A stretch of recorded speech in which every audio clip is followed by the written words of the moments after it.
오늘 우리가 함께 볼 하나님의 말씀 역대상 4장 9절과 10절입니다.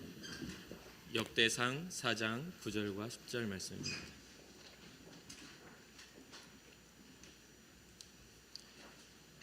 역대상 4장 9절과 10절 말씀 우리 합독하도록 하겠습니다.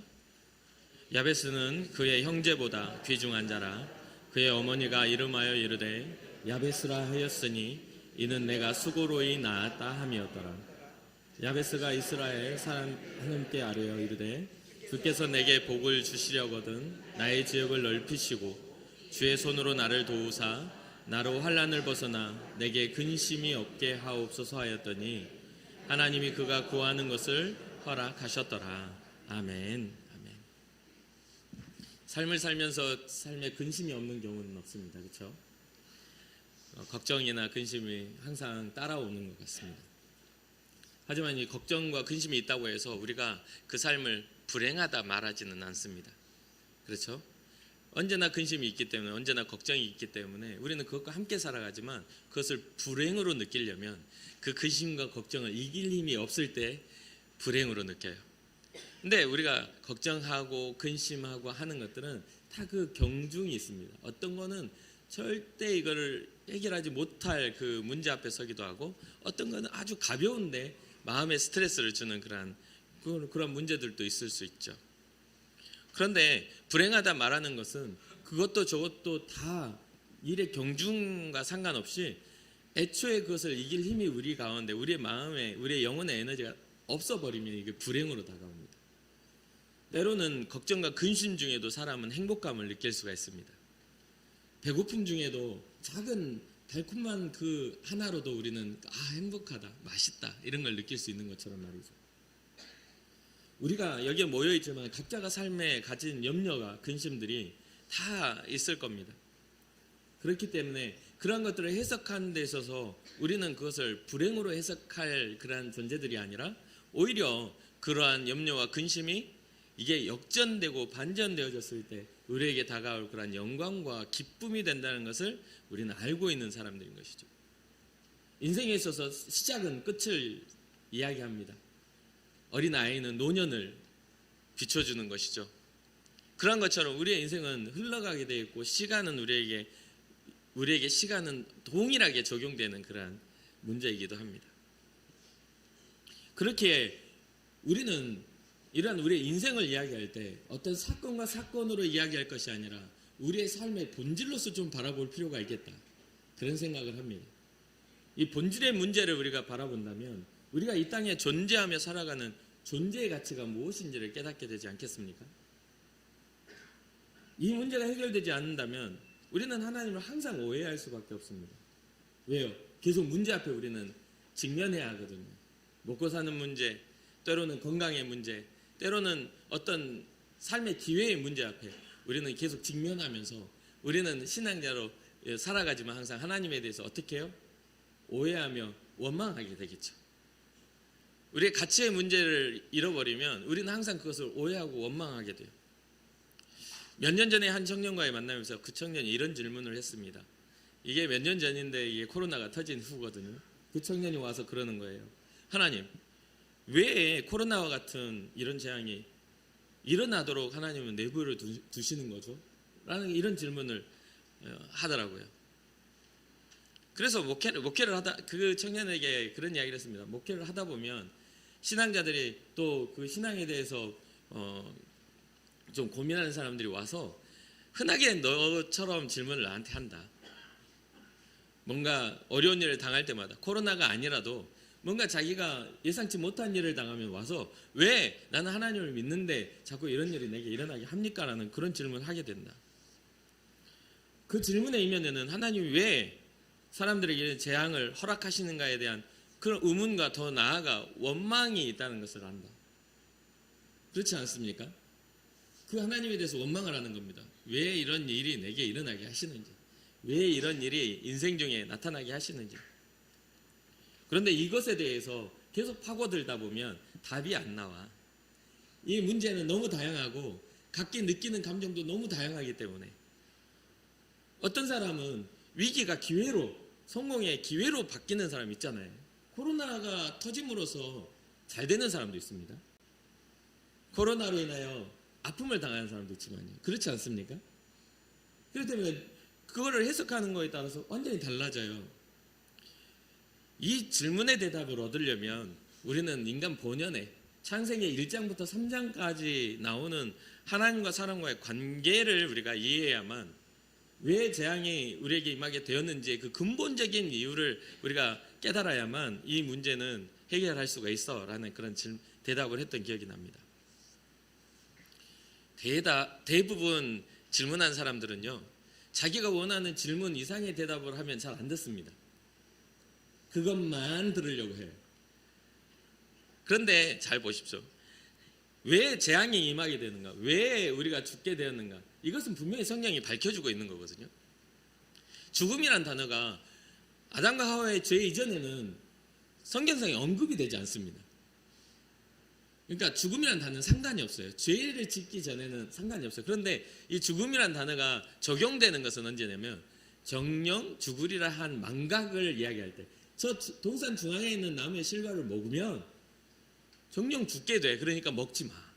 이것은 너와 나의 약속이야, 언약이야 라고 했던 것이 망각되어져서 그것을 따먹게 되므로 죽음이라는 단어가 생겨나게 된 것이죠. 그러면서 어떻습니까? 그 에덴 동산에서 쫓겨나면서 이 아담은 수고의 땀을 흘려야 땅이 소출을 내고, 여인은 하와는 출산의 고통, 산고의 고통을 겪어야 자녀를 출산하는 그런 저주를 받게 되잖아요. 이 말은 뭐냐면 둘 다 고통을 가져야, 고통스럽게 살아야 너희에게 이제 모든 것들이 그 소출을 내줄 거야 라고 말하는 거잖아요. 그 전에는 뭡니까? 하나님 앞에서 죄를 짓기 전에는 세상에 충만하라고, 땅을 정복하라고, 다스리라고 하나님이 그 모든 하나님의 권세와 그 의미들을 사람에게, 아담과 하와에게 주신 일이잖아요. 그 안에는 노력하지 않아도 먹을 수 있는 음식이 있었고, 그 안에는 출산의 고통은 기록되지 않았던 일이잖아요. 고통이 들어오게 된 배경, 그리고 그러한 죄의 대가가 형제간의 불화와 살인이 일어나는 살인의 죄가 나타나게 된 거잖아요. 누군가는 죽임을 당하고 누군가는 죽이는 그러한 관계적인 파괴가 일어난 거잖아요. 그런데 그 관계적인 그 파괴가 어디서부터 출발해요? 하나님과 사람과의 관계의 파괴로 인하여 사람이 걸어야 할 정직한 길이 어그러짐을 통해 사람은 사람과의 관계 속에서 선한 것보다는 악한 게 더 많이 나오게 돼버리고 말았다는 것이죠. 그래서 인생 중에 우리가 만남 속에서 정말 좋은 만남을 갖는다는 것은 굉장히 축복 중에 축복입니다. 정말 축복 중에 축복입니다. 대부분의 만남이 좋은 것보다 안 좋은 게 많기 때문에 그래요. 계속 유지하고 있다고요? 안 좋은 것들을 잘 견디고 있어서 유지하는 겁니다. 그렇잖아요.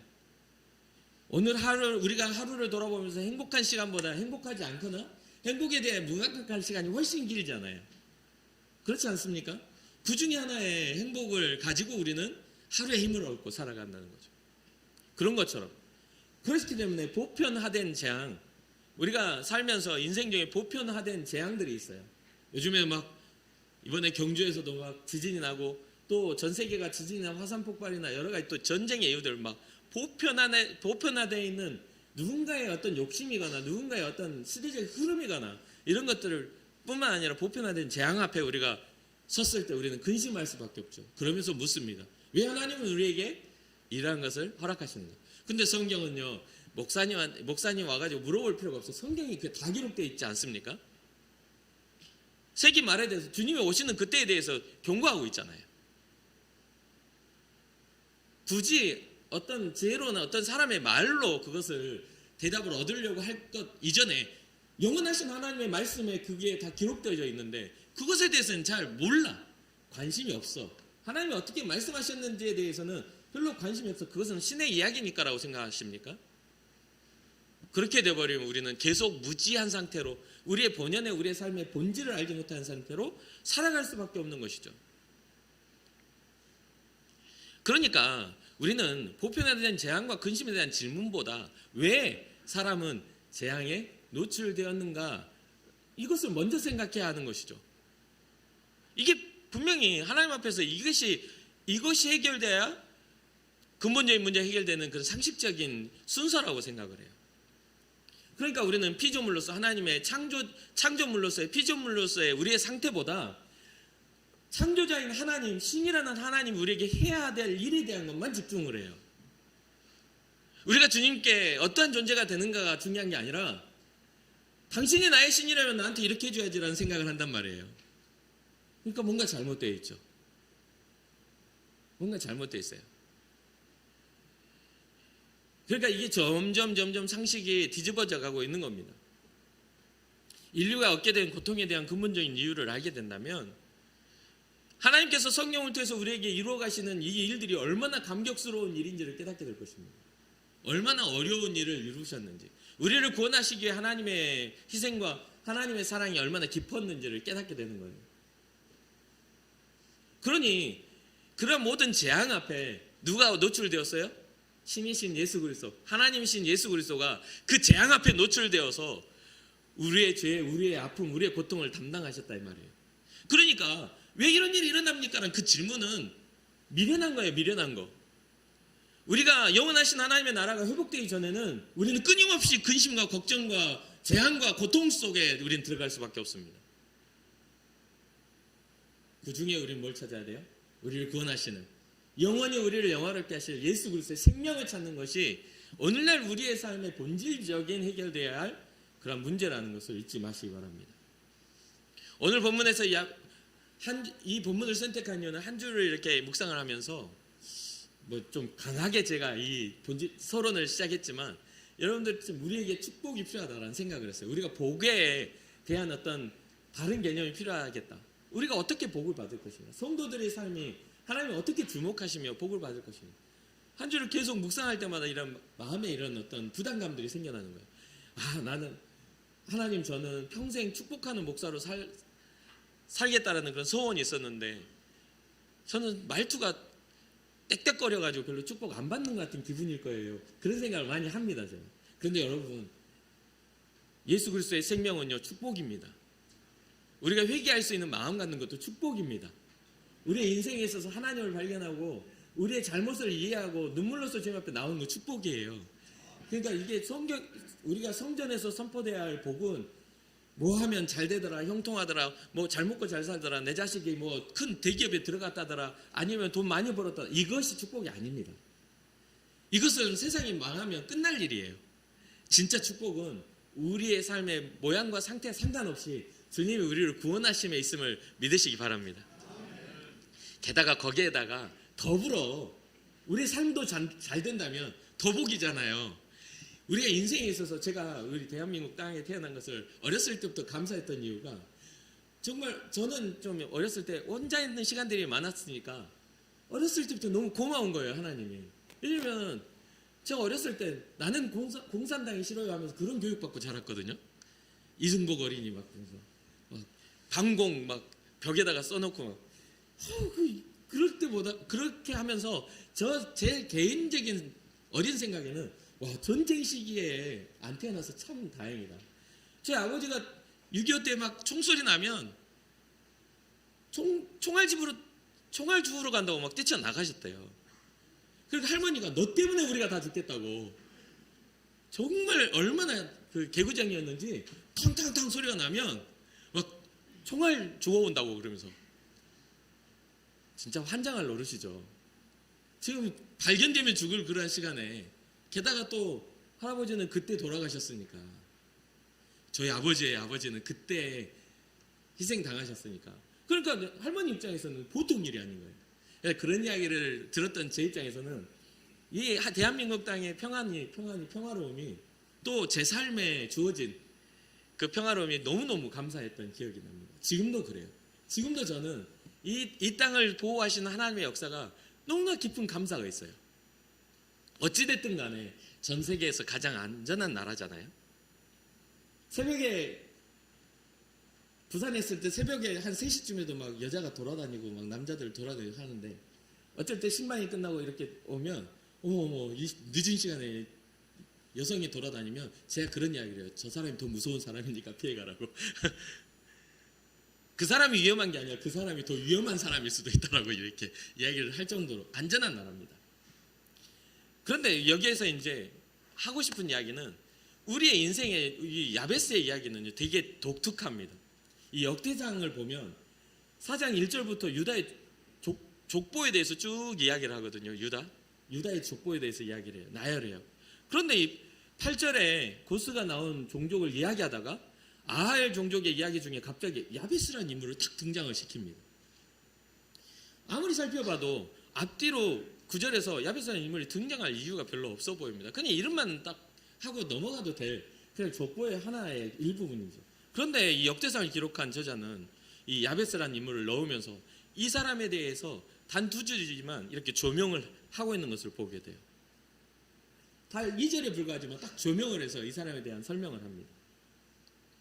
이 역대기의 기록 배경은 대체적으로 이스라엘 백성이 바벨론 포로 생활을 하다가 느헤미야 시대에 이스라엘 성전이 재건되면서 포로에 귀환한 약 주전 458년 이후로 봅니다. 그러니까 이 예루살렘 성전이 재건된 지 한 60년에서 80년이 지난 그런 상태로 보는 거죠. 한 세기가 지난 다음에 이 기록을 하고 있는 거죠. 그런데 하나님의 백성인 이스라엘은 하나님의 말씀을 회복하지 못한 상태였습니다. 한 세기가 지났는데도 제대로 회복이 안 된 거예요. 이러한 상황에 이스라엘의 상황에서 어떤 문제가 제기가 되냐면 과연 이스라엘 민족은 하나님이 선택한 선민으로서 하나님과의 언약의 관계가 유지가 되고 있는가? 지금 계속해서 어려움을 당하고 있는 이스라엘 백성들을 향해 하나님의 선민으로서 그 언약 관계가 유지되고 있는가? 하나님의 축복이 계속 유지되고 있는가? 또 혹시 아직도 하나님의 심판을 통해서 징계를 받고 있는 것은 아닌가라는 그런 의미들이 이제 만연해져 있는 상태죠. 그렇게 말할 정도로 너무 고민스러운 이스라엘 민족의 고난이 계속 있었습니다. 특히 이 역대상하를 기록한 저자를 에스라라고 학자들은 이야기합니다. 에스라가 이 이스라엘 포로 귀환을 진두지휘했던 또 그 회개를 촉구했던 하나님의 말씀을 가르쳤던 그런 선지자지 않습니까? 그러니까 이 상황에서는 엄청나게 에스라가 이걸 기록한 상황에서는 어떤 상황이냐면 레위인들마저도 자기의 먹고 사는 생존의 문제 때문에 성전을 지키지 않고 일터로 나가서 하나님을 섬기는 그 제사장들이 없는 상태입니다. 성전은 재건되었지만 주님 앞에 예배할 수 있는 사람들이 없는 상태. 그런 상태에서 이 역대상을 기록하는 기록의 저자가 2줄의 이 뜻을 놓고 있는 거죠. 오늘 살펴보겠습니다. 이 9절입니다. 야베스는 그의 형제보다 귀중한 자라. 그의 어머니가 이름하여 이르되 야베스라 하였으니 이는 내가 수고로 인하였다 함이었더라. 야베스에 대해서 다른 형제보다 귀중한 자라고 하는데 어렵게 낳았으니까 귀중한 자라는 이야기가 아닙니다. 야베스는 이거 귀중한 자라고 이야기하는 그 원어적인 것을 보면 야베스가 가지고 있는 것은요, 이 귀중하다라는 것은 존경을 받는 사람이었다라는 완료형입니다. 야베스는 다른 형제들보다 더 존경을 받는 존귀한 자였다. 그 이유에 대해서는 원어로 보면 이 존경을 받다, 부유하다, 영예를 얻다. 그러니까 존경을 받기도 하고 부유하기도 하고 또 명예를 가진 자. 그래서 다른 형제들이 봤을 때도 당신은 복을 받은 사람이군요. 당신의 삶은 하나님께서 지키셔서 세우셨군요라고 이렇게 이야기할 만큼 완성된 귀중한 자였다. 그런데 그는 태생이 귀중하지 않았다라는 거예요. 태어날 때 그 야베스의 이름이 무슨 뜻입니까? 그 이름이 어떻게 보면 고통이란 뜻이에요. 근데 이것을 원어적으로 보면 그는 고역을 만들다, 슬프게 하다라는 뜻을 가진 야베스의 이름의 뜻이 그렇거든요. 그러면 이 사람은 인생이 평탄하지 않았다는 뜻입니다. 처음부터 좋은 게 아니었다는 뜻이에요. 그는 귀중하게 여김을 받았지만 그의 출생은 굉장히 불행했어. 그의 삶은 결여됨이었어. 무너져 있었어. 그가 왜? 엄마가 자기를 낳을 때부터 이미 고통스럽게 낳았기 때문에. 산고의 고통을 의미하죠. 이때 당시에 우리는 이 산고의 고통은 언제 온 겁니까? 아담과 하와가 범죄하고 에덴에서 쫓겨날 때에 산고의 고통이 오게 됐잖아요. 그리고 이것이 이 산고의 고통은요, 난산이나 산고의 고통은 하나님 앞에 이때 당시에 그 문화적으로 이스라엘 민족적으로는 이것은 저주입니다. 근본적인 저주와 같아요. 아이를 갖지 못한다거나 아니면 애를 낳다가 뭔가 문제가 생긴다거나 애가 거꾸로 나온다거나 난산이 된다거나 이러면 이때 당시에는 오늘날처럼 의료가 발달하지 않기 때문에 아이도 죽고 엄마도 죽을 상황인 거예요. 그러다가 많은 뭐가 생기죠? 장애가 일어나기도 하고 뭔가 문제가 생길 수도 있었겠죠. 야베스에 대해서 야베스의 상태를 성경은 기록하고 있지는 않습니다. 그가 그 수고로에 나왔기 때문에 그가 어떤 상태라고 말하진 않아요. 그러나 이의 출생과 그의 삶이 결코 평탄하지 않았음을 우리가 유추해 볼 수 있는 이야기죠. 그런데 이 야베스가 이러한 상황 속에서 왜 어떻게 존귀한 자가 되었는가? 이것이 바로 10절에 야베스의 신앙의 고백과 기도를 통해서 이게 왜 이루어졌는지를 이야기해 주고 있습니다. 첫 번째, 야베스가 이스라엘 하나님께 아뢰어 이르되. 아뢰어 이르되. 여기서 이제 원어적으로 또 보면 단순하게 아뢰어 이른다 그러니까 이야기 좀 들어주실래요? 이런 정도가 아니라 원어적으로는 부르짖다, 간절히 구하다, 아뢰다라는 뜻이 막 몸부림치며 하나님 앞에 매달리는 그러한 뜻을 의미하거든요. 누구에게? 이스라엘 하나님께 아뢰어 이르되. 이게 우리의 신앙자들이 가져야 할 제일 신앙의 원칙입니다. 제일 신앙의 원칙이에요. 우리의 삶의 문제 앞에 당면했을 때 우리는 하나님 아버지 앞에 아뢰야 하는 거예요. 우리는요, 우리의 삶에 있어서 우리는 다양함 속에서 선택을 우리의 지혜로움으로 여깁니다. 내가 왼쪽으로 갈 거냐, 오른쪽으로 갈 거냐, 앞으로 갈 거냐, 뒤로 물러설 거냐가 우리의 판단의 기준이에요. 그래서 왼쪽으로 갔더니 사고가 안 났어. 이쪽이 내가 잘 선택한 거야. 오른쪽으로 갔더니 사고가 안 났어. 이쪽이 잘 된 거야. 그러니까 사람들 점쟁이한테 가가지고 그런 이야기 듣는 거예요. 어느 쪽으로 가야 됩니까? 무엇을 해야 합니까? 그러면 동쪽으로 가면 귀인을 만나고 서쪽으로 가면 귀신을 만나고, 그러면 그런 줄 알고 그렇게 사는 사람의 미련함이 있는 거죠. 그게 또 정답인 줄 알아요. 그러니까 인생의 문제 앞에 섰을 때 사람에게 가서 사람의 이야기를 가지고 이 청년이 와서 왜 코로나는 이런 재앙이 일어납니까? 라고 질문하기 전에 인간 본연의 본질의 문제를 하나님 앞에서 해결한다면 그게 얼마나 어리석은 질문인지를 알게 된다는 것이죠. 우리의 신앙의 제일 신앙이 바로 하나님을 의지하는 신앙이 되어야 될 줄 믿습니다. 사람의 이야기는 아무리 지혜로워 보여도 그거는 책임지지 못할 말입니다. 하나님의 말씀은 아무리 우리 눈에 미련해 보여도 하나님의 말씀은 영원하게 우리를 구원하실 말씀이라는 건 잊지 말아야 돼요. 그러면서 이 야베스가 기도하는데 뭐라고 기도합니까? 첫 번째, 하나님께 아뢰면서 부르짖으며 하는 말이 나의 지경을 넓혀주십시오. 나의 지경을 넓혀주십시오. 이건 성경적으로 굉장히 중요해요. 믿음의 사람의 발걸음에 이것은 굉장히 중요합니다. 왜요? 믿음의 아버지 아브라함이 받은 복이기도 하기 때문에, 하나님이 항상 이스라엘 백성들에게 하셨던 축복이기 때문에. 야베스의 기도, 아주 이게 근본적인 신앙자들의 기도입니다. 아브라함에게 하나님이 말합니다. 너는 눈을 들어 너 있는 곳에서 북쪽과 남쪽 그리고 동쪽과 서쪽을 바라보라. 보이는 땅을 내가 너와 내 자손에게 주리니 영원히 이르리라. 신앙자라 하면 하나님의 약속, 언약을 믿는 신앙을 가져야 합니다. 우리가 생각하고 우리가 감정적으로 우리가 옳다고 여겨지는 곳을 향해 가는 것이 아니라, 우리 눈에 보이기에 좋은 곳을 향해 가는 것이 아니라, 주께서 말씀하신 곳이 동서남북 어디라 할지라도 주님의 약속된 그 자리를 향해 내가 나아가겠습니다라는 믿음을 가져야 되는 거죠. 그러니 하나님, 제가 주님께 아뢰입니다. 주님, 나의 지경을 넓혀 주십시오. 나는 보잘것없는 자, 나는 태어날 때부터 고난스러웠던 자, 나는 어미의 수고로움 중에 나는 태어난 자, 그러나 주님 나의 지경을 넓혀 주십시오. 그런데 아시죠? 많은 걸 가지면 많은 책임이 따르고, 많은 걸 가지면 많은 능력이 따라야 돼요. 그렇잖아요. 능력이 없으면 가진 것들이 오히려 짐이 됩니다. 넓은 땅, 넓은 것들 소유가 오히려 그것이 무거운 스트레스로 되는 거예요. 그러니 야베스가 이어서 기도합니다. 뭐라고요? 나의 지역을 넓혀 주시고 뭐라고요? 주의 손으로 나를 도우시옵소서. 주의 손으로 나를 도우소서. 도우사. 얼마나 이 신앙의 연결이 주님 저는 연약한 자, 주님 저는 결여된 자입니다. 주님 저는 힘이 없는 자입니다. 그러나 주님이 제게 지역을 넓혀주시고 주의 손으로 나를 도우신다면, 주님께서 나를 보호해 주신다면 저는 할 수 있습니다. 아멘입니까? 그리고 거기에 더불어 더 나아가 저에게 환난과 나로 환난을 벗어나 내게 근심이 없게 하옵소서. 우리는 어떤 일을 하면요, 뭔가 하나가 성취되면 걱정 끝인 줄 알아요. 그런데 여러분 잘 아시잖아요.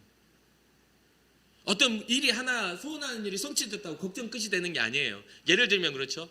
요즘 청년들이 카페 창업하는 게 뭐 비전이기도 해요. 소소하게 카페를 창업하는 것들. 그래서 거기에서 월급쟁이 삶이 아니라 뭔가 사장이 돼서 뭔가 운영하는 그런 것들을 좀 생각을 하죠. 어떤 청년들은 유튜브, 어떤 청년들은 뭐 또 새로운 어떤 것들을 이야기합니다. 그런데요, 카페 차려놨다고 근심이 끝나는 게 아니에요. 그때부터 근심이 시작입니다. 손님 매출이랑 뭐 또 이거를 운영하는 거, 사람 한 명 와가지고 진상 손님 만나면 그거 속에서 부글부글 끓어가면서 한 4명이 와가지고 2개 시켜가지고 자리 한 3시간, 4시간씩 차지하고 있고, 제가 직접 들었는데 어떤 사람들은 카페에다가 프린트기 갖다 놓고 거기서 앉아가지고 커피 한 잔 시켜놓고 프린트를 계속하고 거기서 업무를 본답니다. 그러나 여기서 그렇게 하시면 안 됩니다 하면 이 카페 이상한 카페다 하면서 욕하고 간대요. 그럼 하루 스트레스를 다 받을 거 아닙니까? 그러니까 뭔가 이게 계속해서 그게 이어질 거란 말이죠. 주님 저의 지경을 넓혀주시되 주의 손으로 나를 보호하시고 나에게 주어지는 환난을, 나에게 주어지는 그러한 근심을 주님 벗어나게 하옵소서. 그게 누구에게 있습니까? 하나님께 있습니다. 그래서 저는요 항상 여러분들한테 축도하고 마지막에 꼭 빼놓지 않고 하는 거 있잖아요. 계속 앞으로도 계속 강조할 건데 살면서 계속 강조할 거예요. 왜요? 여러분들의 삶이 그렇게 되길 바라니까. 인생 중 모든 만남을 축복하여 달라고. 세상 살면서 만남보다 더 복된 게 없어요. 강도를 만나면 강도를 당하겠죠. 그렇잖아요. 그러니까 그럼 어떤 이게 만남보다 복된 게 없더라고요. 그래서 주님, 저는 제 자녀들을 위해서도 또 오늘 아침에 새벽에 나오면서도 제 아내를 축복하면서 그래요. 오늘 하루 사랑받는 하루, 오늘 하루 사랑할 수 있는 하루, 미움받지 않게 하시고 미워하지 않게 하시고 용서받게 하시고 용서하게 하옵소서. 뭔가 꼭 나만 받을 것만이 아니라 나도 해줘야죠. 사랑받고 싶으십니까? 사랑하세요. 용서받고 싶으세요? 용서하세요. 미움받기 싫어요? 그럼 미워하지 마세요. 한번 가서 미움받고 싶은 사람 실험해보세요. 인상 딱 독사같이 하고 이 해봐요. 그럼 상대방이 네, 그래 이렇게 안 해요. 뒤 돌아서서 어떻게 해서라든지 여러분 욕하고 돌아다니죠. 이게 아주 중요합니다. 그러니까 여러분의 인생에서 하나님 앞에 사랑받고 싶으십니까? 하나님 사랑하세요. 하나님 기뻐하시는 기도를 하시라는 거예요. 그 결론은 뭡니까? 여러분들의 삶에 있어서 기도가 하나님이 들으시는 기도를 해야 된다는 거예요. 하나님이 인정하시고 하나님이 들으시고 하나님이 사랑할 수 있는 기도, 우리의 기도가 하나님 보시기에 합당한 기도, 근심 중에 고통 중에 괴로움 중에 있을지라도 주님을 의지하는 사람들, 그런 사람들을 하나님이 주목하신다는 것을 잊지 마시기 바랍니다. 그래서 우리는 기도하는 거예요. 하나님 저는 한 평짜리 믿음인데 한 10평까지는 괜찮을 것 같아요. 하나님 저는 10평짜리 믿음인데 한 100평까지도 괜찮을 것 같아요. 하나님 저는 100평짜리 믿음인데 1000평도 괜찮아요. 대신 주님이 보호해 주시지 않으면 저는 감당 못하겠어요. 주님이 저를 보호하여 주셔서 내게 주어지는 환난과 근심을 없게 하여 주옵소서. 여러분의 인생이 그렇게 되기를 주님의 이름으로 축복합니다. 진짜 한 평짜리 믿음, 그런 믿음에서 10평이 되고 10평짜리 믿음에서 100평이 되고, 여러분들 눈을 사방을 돌아보며 동서남북을 바라보며 여러분들 자녀들을 축복해 주시길 바랍니다.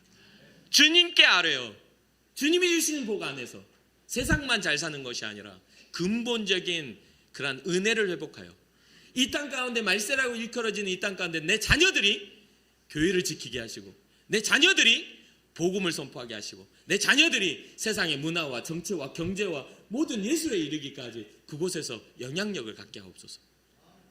뿐만 아니라 우리의 삶도 주님을 향한 꿈을 꿔야죠. 주님을 향한 꿈을 꿔야죠. 그것이 해결되지 않으면 언제나 재앙은 우리 앞에 있습니다. 언제나 재앙이 있는 거예요.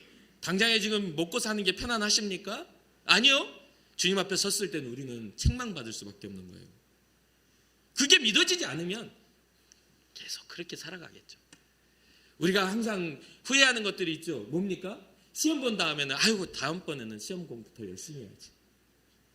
그런데 어느새 게으르게 살다 보면 시험 날짜가 또 돌아와 있어요. 미리미리 우리는 주님이 다시 오시는 것들을 우리가 준비하며 주님 앞에 우리의 삶을 주님이 들으시는 기도를 통하여 바르게 세워가는 여러분과 제가 되기를 주님의 이름으로 축복합니다. 마지막 결론을 맺어드릴게요. 야베스가 귀중한 자가 되었던 이유는 하나님께 있었다라고 이 역대상 기자는 이야기합니다. 민족의 어려움과 혼란스러움 속에서 이 두 줄은 그 무엇이 회복되어야만이 복을 받을 수 있는지를 가르쳐주는 것이죠. 하나님을 향한 제1신앙, 주님 앞에 부르짖는 신앙이 회복되기를 주님의 이름으로 축복합니다. 그리고 하나님을 향해 기도의 방법들이 주님이 원하시는 기도로 나아가기를 바랍니다. 주여, 주님은 우리가 한정적인 공간 안에서 정말 다람쥐 쳇바퀴 돌듯 살아가는 인생이 아니라 주님의 세상을 바라보며 주님의 지경을 바라보며 우리의 눈을 열기를 원하십니다. 그러니까 복음을 가지고 여러분들의 눈을 여시고 주여 나의 지경을 넓혀주십시오. 이것은 단순하게 삶의 부분뿐만 아니라 내 삶의 비전의 부분까지 넓혀주시고 주님이 나를 보호하사 우리에게 주어진 환난과 근심을 없게 하여 주시길 원합니다라는 그런 믿음의 고백이 있기를 주님의 이름으로 축복합니다. 그랬더니 10절 마지막에 너무나 정말 가슴 설레는 이 말씀이 기록되는 거예요. 10절 마지막에 하나님이 그가 구하는 것을 허락하셨더라. 그런데 이거 현대어로 이 세번역으로 보면요, 아까 뭐라고 그랬죠? 귀중한 자라는 것은 완료형이라고 했잖아요. 이거를 세번역으로 보면 어떻게 나왔냐면 하나님께서 그가 구한 것을 이루어 주셨다. 하나님이 이루어 주셨다라고 말해요. 바른 기도는 하나님이 이루어 주시는 기도임을 믿으시고 끝까지 소망 가운데 기도하는 여러분과 제가 되기를 주님의 이름으로 축복합니다. 잠시 기도하겠습니다. 살아계신 하나님, 하나님의 은혜 가운데 우리를 부르시고 하나님께 부르짖을 수 있는 그러한 복과 또한 은혜를 허락하시니 감사합니다. 우리가 믿음으로 끝까지 소망 중에 주님 앞에 나아가 주께 아뢰고 우리의 삶의 지경을 넓히시는 주님, 우리를 보호하시는 주님, 우리를 환난과 근심과 고통에서 우리를 해방하시는 주님을 경험할 수 있도록 주의 은혜를 베풀어 주옵소서. 야베스와 같이 하나님께서 그가 구한 것을 이루어 주셨다라는 그러한 성경의 증언처럼 하나님, 우리가 신앙을 회복하여 우리의 삶의 구함이 온전히 이루어져 모든 사람들에게 귀하게 귀중하게 여김을 받는 그러한 인생 되게 하여 주옵소서. 감사드리며 이 모든 말씀 예수님의 이름으로 축복하며 기도합니다. 아멘.